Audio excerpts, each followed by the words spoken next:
Praise the lord. దేవునికి మహిమ కలుగును గాక. అందరూ బాగున్నారా? ఈ దినం దేవుని వాగ్దానం, కాపరి నశించిన దానిని వెదకి రక్షించుటకు మనుష్య కుమారుడు వచ్చును. లూకా సువార్త 19వ అధ్యాయం 10వ వచనం. అవును, నా యేసు ప్రభు, నా దేవుడు, మనం ఆరాధిస్తున్న లోకరక్షకుడైన దేవుడు నీ కోసమే వచ్చి ఉన్నాడు.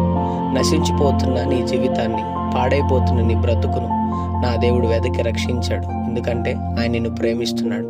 గమనిస్తున్నావా? ఆయన నీకు ఒక కాపరిగా, నీకు ఒక స్నేహితుడుగా, ఒక మంచి వ్యక్తిగా ఆయన నీకు తోడే అన్నాడు. కాబట్టి నశించిపోక జీవించినట్లుగా నా ప్రభుని ఆదరించి బలపరచునుగాక. చిన్న మాట ప్రార్థన. ప్రేమ కనికరము గల మా తండ్రి, నీకు వందనాలు.